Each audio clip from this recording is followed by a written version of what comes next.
Hi, I'm Tamara Green, and welcome to another edition of Concord Connection. It's no exaggeration to say that Concord is synonymous with history, and we're at the location of one of Concord's most historical properties. We're about to enter the Hawthorne Inn, where we're going to meet the new owners, Mark and Tony, who are going to tell us about their extensive renovation.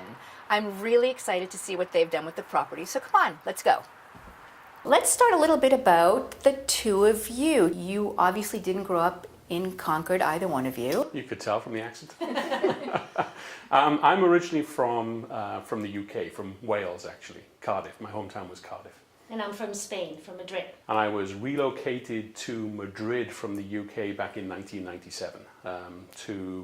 The company I was working for acquired another company in Spain, and that's where Tony worked. Yeah. Okay, so what brought you here to Concord? Another technology company, they asked me to move to headquarters, which was Burlington, Massachusetts. So that's what brought us to this part of the world. So you've been in Concord for 10 years, but you've only owned the Hawthorne Inn for less than 2 years? Less than 2 years, Yeah. about 1.5 years now, yes. So let's talk about that.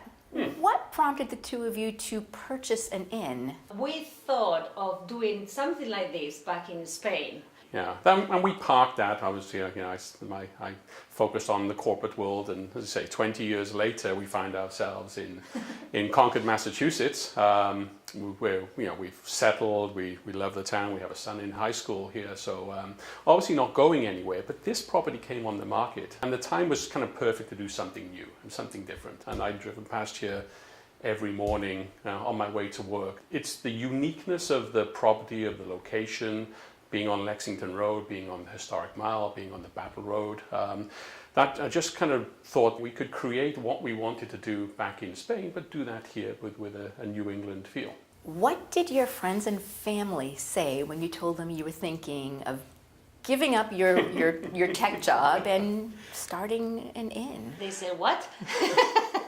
Extremely supportive, but I think in the background Very they were saying, "What? Are you yeah. crazy?" Yeah, I think it was surprise all around. Now, just looking at the exterior of the inn, I can tell you've done a lot to it. Yes.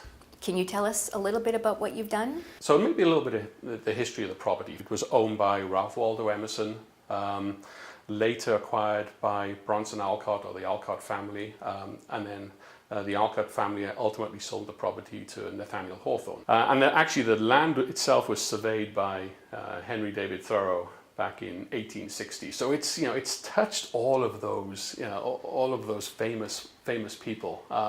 It was built in 1867 by a returning Civil War veteran by the name of George Gray. He was a local, actually from Waltham. He built the property for his wife and his daughter. He's actually buried at the Sleepy Hollow Cemetery. And over the years, it went from private home, a number of private homes or iterations of private homes. Obviously, they set up the Concord dog kennel in the backyard at one point. It was a nursing home for a while. And then it was a bed and breakfast for 42 years almost. It was always a clapboard Victorian style property, but at some point in the 1920s it got stuccoed over by a rosy pink salmon colored stucco that was just awful. So one of the first things we did was remove the pink stucco from the property, and what was amazing about that, on removing the pink stucco, we exposed the original clapboards that were 150 years old. So the original front of the property that faces Lexington Road is actually the original clapboards that were hammered onto the property, probably by George Gray himself, since he was a carpenter. It sounds like you really did your historical research to make sure that you were incorporating elements from back when the inn was initially built, but also you've made it very modern. So there were two folks that really helped us with this property. Firstly, our designer was Rachel Rader Interiors out of Boston. Rachel, spectacular work, but specifically spectacular work with old inns and bed and breakfasts and hotels. And then the other person was Chris Park at Classic Builders.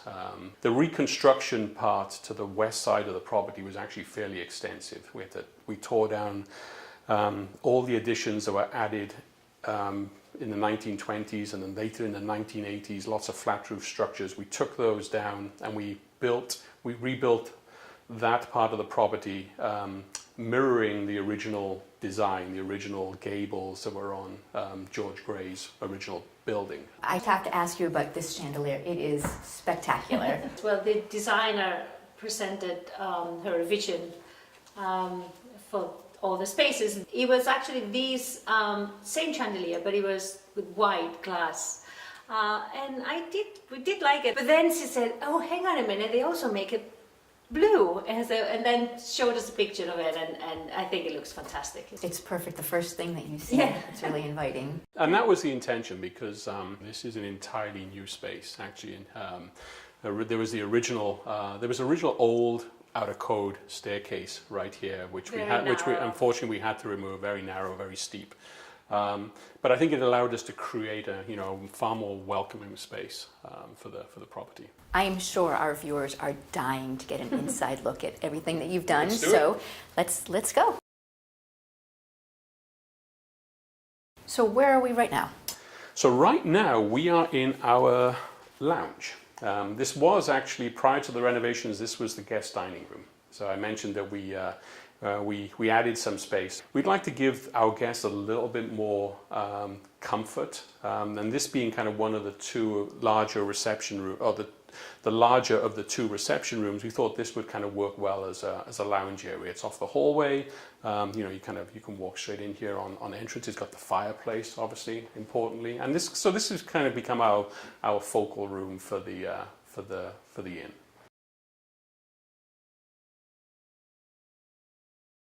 It was originally the parlor, so the kind of the formal lounge area for the property.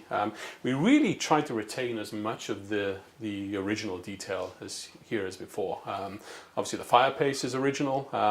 Was wood burning, but we now turned it into a gas fireplace, obviously just for the ease of our guests.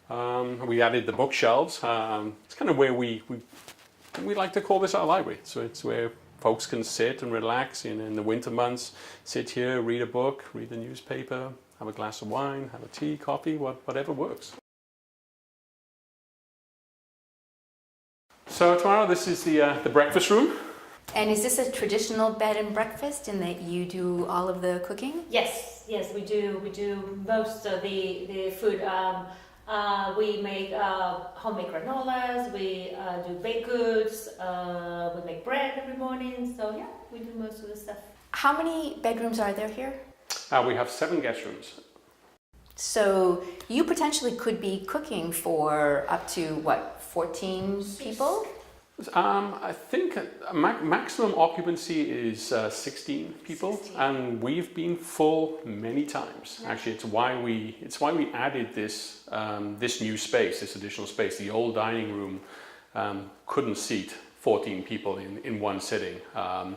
So when we renovated, we actually broke into this side of the property, which originally we're standing in what was our kitchen and the old office for the inn. But we now, we've used this space to have a much more, a larger and a more welcoming dining room. I have to ask about these doors. So we were very lucky with these doors. Tony and I were attending an event at the Concord Museum, actually, just prior to when they started the build work over there, when they added the new annex, and I just happened to ask whether there were any, because I knew they were taking down the old barn, whether there were any barn doors at the old barn that we could reuse, and they were kind enough to donate these 4 barn doors to us, actually. And as it turns out, this timber, these doors, were originally from Daniel Chester French's barn, and behind the door is the kitchen. This was kind of our little gift to ourselves in some way. We spend an awful lot of time in the kitchen, obviously preparing for the guests. So we wanted just somewhere where we could feel comfortable and home. And actually this has become, as well as the kind of ground central for the inn, this is where we as a family hang out. How much time do you actually spend cooking for your guests? A good few hours every day. And usually do it some in the morning, when we're kind of done with breakfast, and then I have to do a few more in the afternoon. Can we talk a little bit about your individual roles running the inn? Yeah, I guess I'm more of the cook. I prepare most of the food that we serve for breakfast. Mark is more of a talker. I'm the front end of the business, so yeah. He loves talking to people. Yeah, but otherwise I'm the front end, and Tony does all the hard work. Well, I hate to leave this beautiful kitchen, but I would love to see some of the rooms. Let's show you some of the guest rooms. All of our rooms are either named after writers from Concord or locations in Concord. So this one was obviously named after Ralph Waldo Emerson. So it's in the original part of the property. Actually, Tony, why don't you tell folks what we call it? It's the Emerson room for everybody. For us, is the Space Invaders room. I can see it. I think that was our son, probably. I think our son, actually came up with that.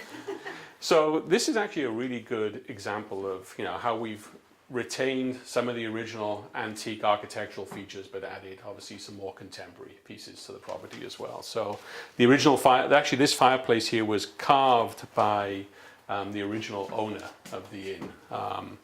The original owners ran this as a bed and breakfast inn for 40 years before we acquired it, actually. So these are kind of some of the personal touches which he had added, which we want to retain.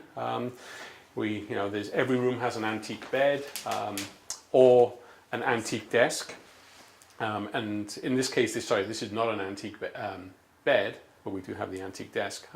Where we've kept the antique beds in the rooms, we've had them repainted into a more vibrant, let's say, contemporary color scheme. And then we've added new bathrooms. Obviously, nobody wants to stay in an inn with an antique bathroom, so we've added obviously all new bathrooms to each of the rooms. Yeah, it's very personal, it's very homey, and yet it's also, as I said earlier, it's very historical looking. Yeah, and it actually has wonderful views out of the windows. You can see the Orchard House, which is the Alcott property just across the way there. Obviously, directly out of this window, we have Nathaniel Hawthorne's Wayside property. So we are slap in the centre of the historical heritage of Concord here. That you are. All right, let's go. We've got a lot more rooms to see. Yeah.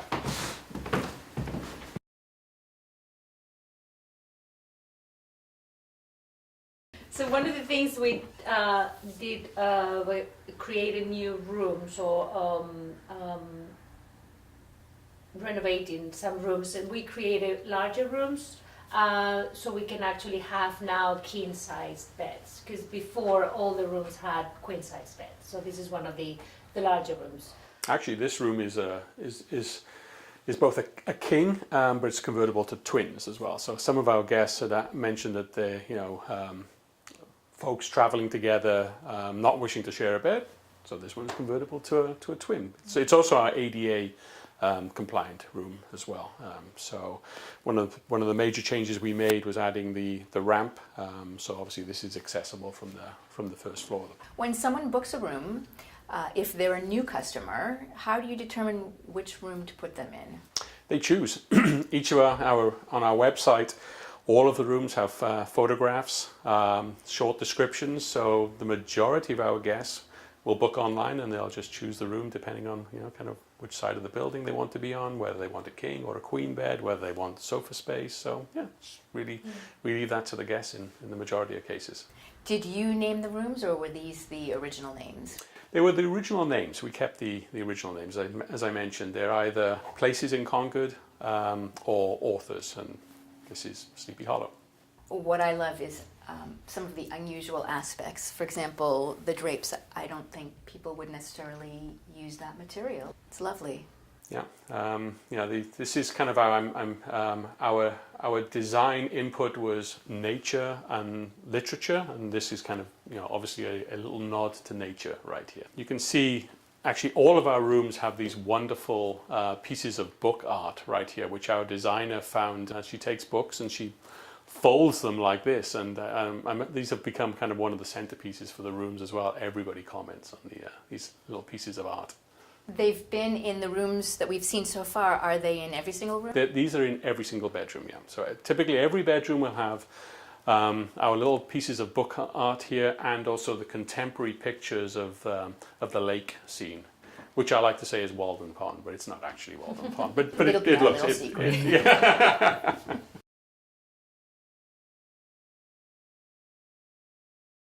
So welcome to the Alcott room.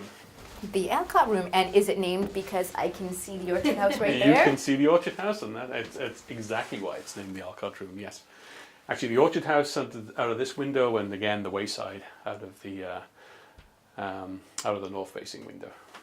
So is this bed an antique bed? No, this is not an antique bed. So again, we have the antique desk. This is one of the king beds, so as we mentioned, there were no king beds in the original room, so this is one of the new beds, and therefore, we brought in a piece that's different, I'd like to say. This has actually become, I think, one of our guests' favorite rooms, right? I think it's both masculine and feminine at the same time, so it's funny, we had a couple who rode their Harley Davidson around all 50 states, and they stopped by here, and all leather clad, and they love this room for that reason. Oh yeah, this is kind of masculine and feminine. So this is I think certainly one of the guest favorites, and actually one of my favorites too. That was my next question. Do you both have your own favorite? This is my favorite. Is it? Yeah. And what is it about this room that you... I don't know. Well, the bed, I love the bed. The material that Rachel chose, because this is her choice. I think it's fantastic color. I just love the color. The wallpaper as well. I was a little bit afraid when I first saw it in the design. I thought it was going to be too dark. It's more material. It's really more material than paper, but I think it just works amazingly in this room, the whole room. And of course the window covering is fantastic as well. I would agree, and I love the exposed pipes. Yeah. Yeah. The original fire suppression system, there was really not much we could do with it other than make it a feature. So here it is. We just painted it to match the rooms. Let's see, how many rooms has that been so far?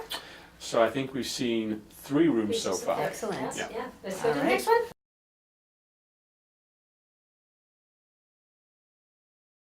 I love how every single room has its own personality. So this is actually one of the old beds, the antique beds, and this one was sent to be painted in this fantastic grey color. I love it. I don't think most people would think to paint an antique. Right. No. No, you're right, actually. I think that would scare a lot of people off. And this is one of the ideas, again, of our designer. We wanted to reuse some of the the antique pieces, especially the beds. And the designer, Rachel, said, "Oh, why didn't we have them painted?" I think it worked out really well for both of us. Well, that's a really good question.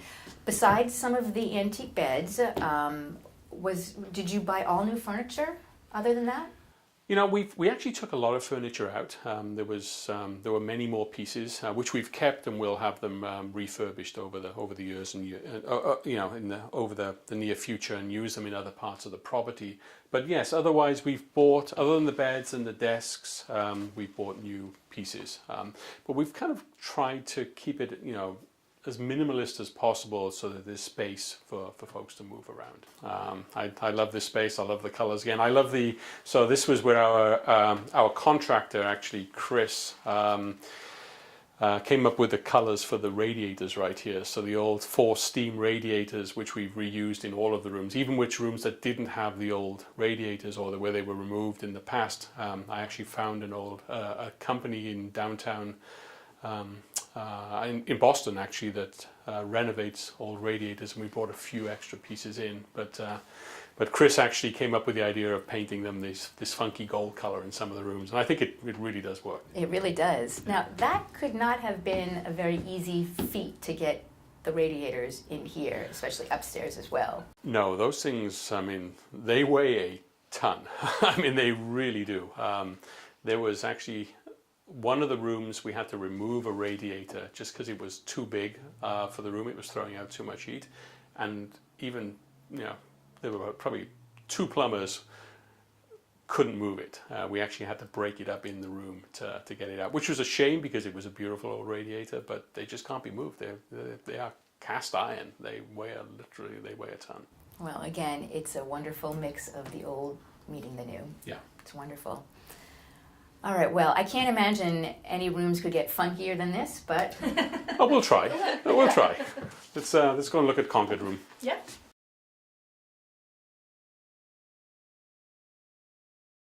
So welcome to the Concord room. There are a lot of elements in here that truthfully you wouldn't think would work together, but it is very cohesive. I think it worked really well. Yeah, this was actually our designer's ode to revolutionary history. And you kind of pick it up in the color schemes, in the design elements, in the window coverings. This isn't a new part of the inn. This was complete rebuild for us. When we tore down some of the old 80s or flat roof structures that were added in the 80s, we rebuilt part of the property and kind of repeated the same gable structure that the original 1867 property had.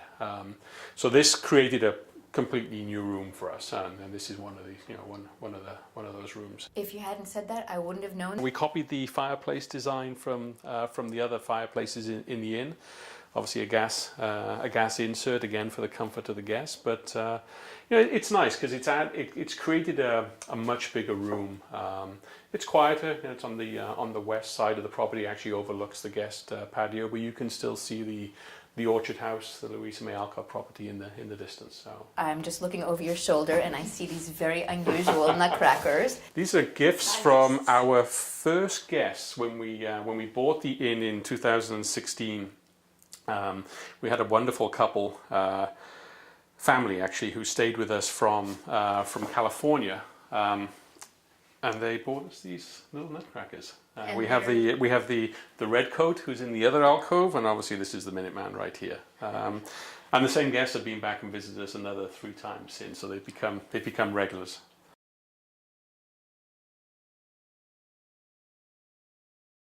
So welcome to my favorite room. Actually, this is the Punkatasid room.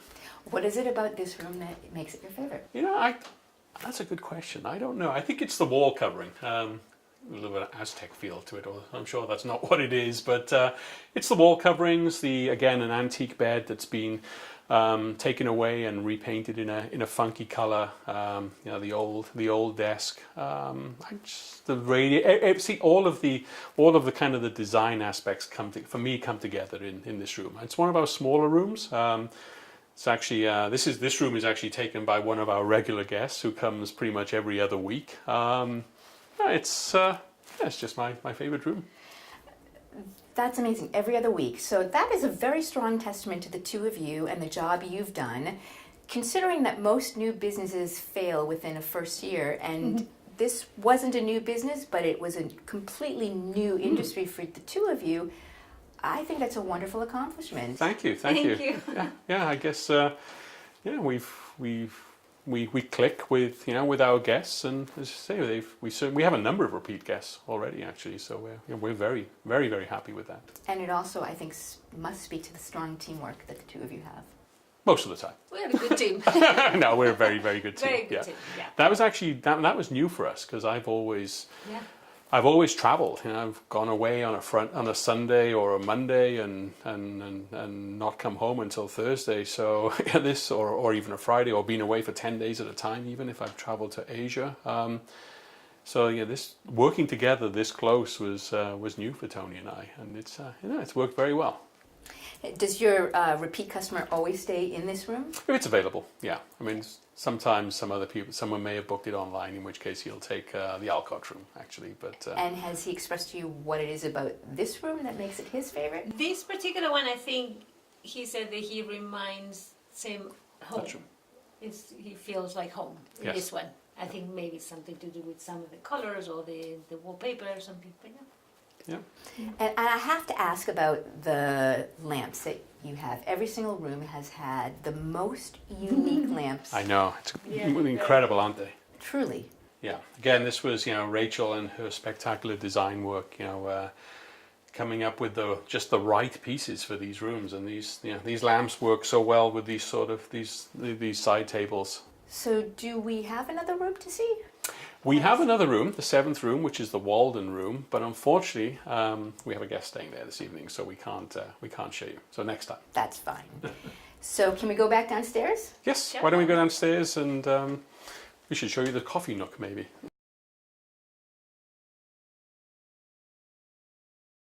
So here we are back in the kind of the downstairs lounge.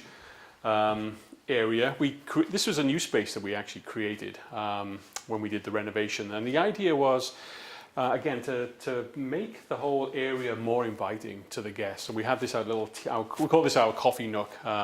Typically every afternoon we put some fresh, maybe if Tony's baked a cake or something, we'll put that out here. People can help themselves to tea, to coffee, and then they can kind of relax into the space a little more. And just down the corridor here actually is the exit to our patio that we mentioned earlier. So if folks want to go and sit outside and hang out on the patio, put the fire pit on and just chill, then that's kind of a little bit more of a space for guests to use. It seems like there's an awful lot of work that goes behind running an inn. Just all of the baking you do alone, all of the check-ins and cleaning. When did the two of you find time for yourselves? We make time. We have to make time. Yes. There's a little bit of downtime kind of after the morning rush and before the check-ins in the afternoons. That's typically when Tony and I will go into town and we'll grab lunch together or something, or sometimes we just chill out here. There are very busy seasons, specifically the summer and the fall. So we're just kind of exiting our peak season. Winter's a little bit quieter, so I anticipate that we'll probably take a little trip in the winter months to go and find some sun somewhere. But we always make time. I asked you earlier what you've learned from running an inn. So now that we've seen everything, what have you learned? What would you do differently? Oh, wow. I don't think I'd do anything differently yet. I don't think so. We thought about it a lot. Yes. Planning and the kind of place that we wanted to have and we wanted to show to the guests. So I think we thought a lot about it. So pretty much we did everything we wanted to do. There are some further changes that we'll make over time. We're going to add some more meeting space rooms, but otherwise, the inn has turned out exactly how we wanted it. So we're back where we started. Back where we started, Tamara, yeah. Well, I really want to thank both of you, Mark and Tony, for inviting us into your business, inviting us into your home, and sharing with Concord and the world all that the Hawthorne Inn has to offer. It's a pleasure welcoming you here today, and Yes. Please come again. Thank you. Thank I will. you. And I invite all of you to come back and watch what else we have to offer on Concord Connection. I'm Tamara Green. Thank you for watching.